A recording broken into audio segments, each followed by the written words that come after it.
Hello everyone, welcome to is academic solution. তো আশা করছি তোমরা সবাই অনেক বেশি ভালো আছো। তো আজকের এই ভিডিওতে আমরা আলাপ করব তোমরা যারা নবম এবং দশম শ্রেণীর শিক্ষার্থী আছো, তোমাদের যারা সায়েন্সের যারা নিয়েছো অর্থাৎ সায়েন্সের, কিন্তু তোমাদের জীববিজ্ঞান নামে একটা বিষয় থাকবে। সেখানে যে বিভিন্ন প্রাণী যে গঠন কীরকম, তারপরে বিভিন্ন প্রাণীর যে খাদ্যাভ্যাস বা কোথায় কী থাকে সে নিয়ে আলোচনা করা হয়েছে। তো তোমরা যারা নতুন আছো এবং এখনও যারা চ্যানেলটিকে সাবস্ক্রাইব করনি, দ্রুত সাবস্ক্রাইব করে নেবে। তো তোমাদের যারা সায়েন্সের শিক্ষার্থী আছো তাদের যে কেমিস্ট্রি, তারপরে যে ফিজিক্স, তারপর যে হায়ার ম্যাথ, এই সকল বিষয় যাদের অনেক ডিফিকাল্ট মনে হয় তারা কিন্তু এই চ্যানেলটিকে সাবস্ক্রাইব করে রাখতে পারো, কারণ তোমাদের সায়েন্সের সকল বিষয়ের ভিডিও এই ইজি একাডেমিক সলিউশন এই চ্যানেলে দেওয়া হবে। তো তোমরা যারা নতুন আছো এবং এই চ্যানেলটিকে এখনও সাবস্ক্রাইব করেনি, দ্রুত সাবস্ক্রাইব করে নাও যদি সায়েন্সের এই physics, chemistry, biology, higher math, তারপরে ইংলিশ, জেনারেল ম্যাথ, এই সবগুলো বিষয়ের ভিডিওই কিন্তু আমরা এই চ্যানেলে দিয়ে দেবো। তাই অবশ্যই চ্যানেলটিকে সাবস্ক্রাইব করে নেবে।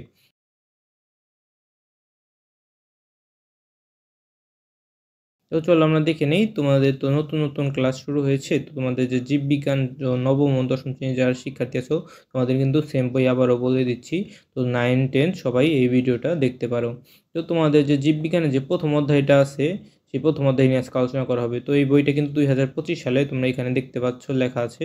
তো তোমাদের যে প্রথম অধ্যায়টা কি আছে, সেই প্রথম অধ্যায় নিয়ে আজকে আমরা আলোচনা করব। তো চলো আমরা দেখে নিই, তোমাদের প্রথম অধ্যায়ের নাম হচ্ছে কি জীবন পাঠ।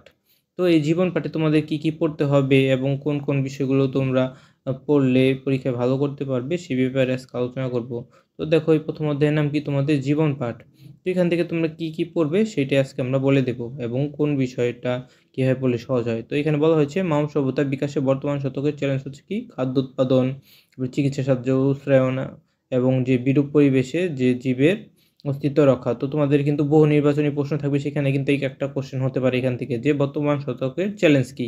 এখানে 3টা অপশন থাকতে পারে, যে খাদ্য উৎপাদন, চিকিৎসা শাস্ত্রের উন্নয়ন, তারপরে বিরূপ পরিবেশে জীবের অস্তিত্ব রক্ষা। তো এই 3টাই কিন্তু তোমাদের সঠিক অ্যান্সার হবে।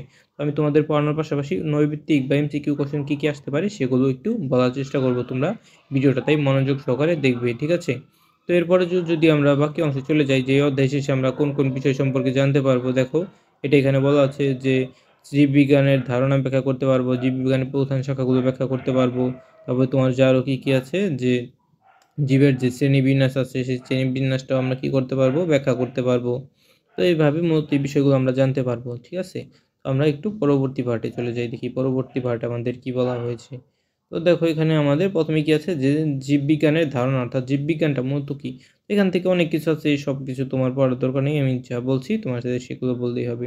তো দেখো এইখানে তোমরা কোন বিষয়টুকু বলবে, যে এরকম যে আমরা সব পৃথিবীতে, আমাদের পৃথিবীতে সব কিছু আমরা কয়টা ভাগে ভাগ করতে পারি, জীব ও জড়। মূলত এই 2টা ভাগেই কিন্তু আমরা ভাগ করে থাকি, তাই না? তো দেখো যে জীবনের ভিত্তিস্থল কাজ করে মূলত পদার্থবিজ্ঞান এবং রসায়নের এই একই নিয়ম, যা কিনা জীবজগতেও কী করে, নিয়ন্ত্রণ করে। তাই জীবজগৎকে বুঝতে হলে আমাদের ভৌত বিজ্ঞান তথা পদার্থবিজ্ঞান ও রসায়নও কিন্তু বুঝতে হবে। তো এর পরবর্তীতে আমাদের কি লাগবে, এখান থেকে জাস্ট একটু রিডিং আছে, অত কিছু তোমার লাগবে না।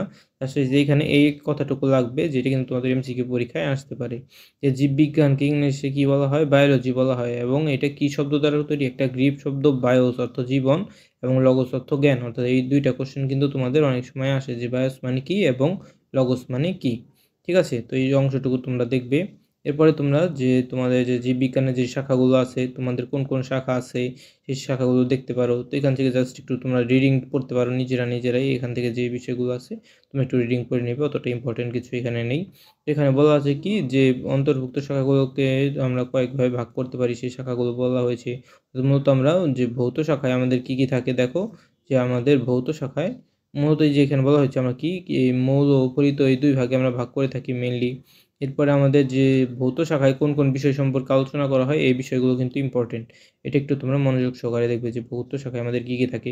তো ভৌত শাখায় থাকে আমাদের যে অঙ্গসংস্থান বা মরফোলজি, এখানে অর্থাৎ দেহের বর্ণনা এবং অন্যান্য যে এক্সটার্নাল মরফোলজি, ইন্টারনাল মরফোলজি, এগুলো সম্পর্কে আলোচনা করা হয়। এরপরে আমাদের আছে কি শ্রেণীবিন্যাসবিদ্যা বা টক্সোনমি। এখানে কি বলা হয়, যে তোমার আসতে পারে যে এখানে কি করা হয়, যে জীবের যে শ্রেণীবিন্যাস এবং রীতিনীতি এখানে তুলে ধরা হয়।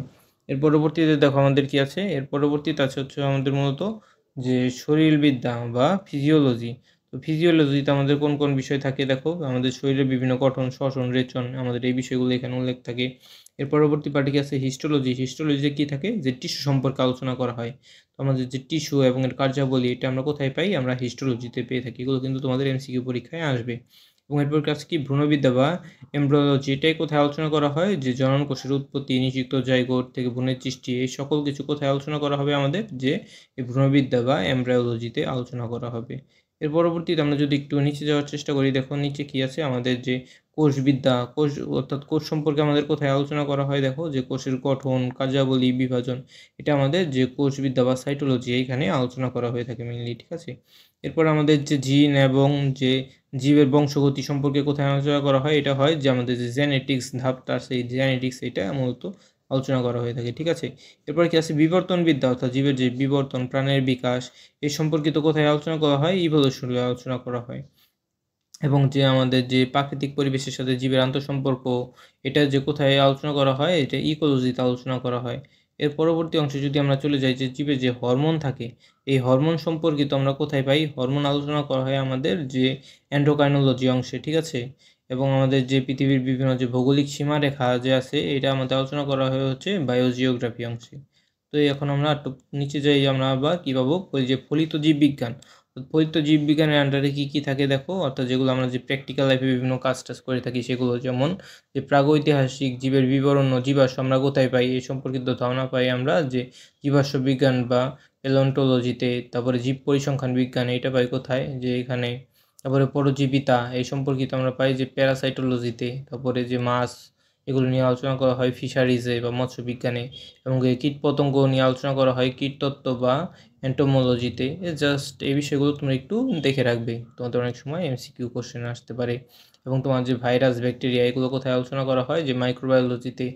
কৃষি বিষয়ক, কৃষিতে। তারপরে মানবদেহ রোগ, এগুলো চিকিৎসা বিজ্ঞান জানোই। তারপরে জিন প্রযুক্তি, জেনেটিক ইঞ্জিনিয়ারিংয়ে। এবং জীবের প্রাণ রসায়ন কার্যাবলী, এটা আলোচনা করা হয় বায়োকেমিস্ট্রিতে। এই জাস্ট এই অংশটুকু তোমরা একটু ব্রিফ করে পড়ে নেবে, ঠিক আছে।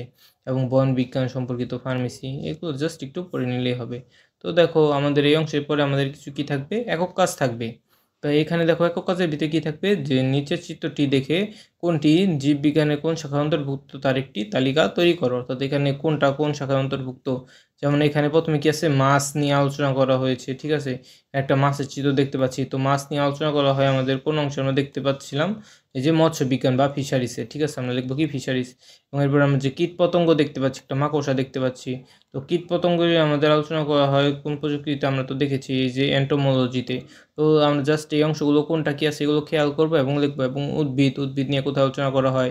তারপরে এখানে জেলেরা মাছ ধরছে, এটা মৎস্য নিয়ে। তারপরে এখানে কোষ নিয়ে, এখানে কৃষি নিয়ে। এগুলো জাস্ট আমরা দেখে নেব। এবং এরপরে দেখো আমাদের কী আছে, বিভিন্ন একক কাজ থাকবে।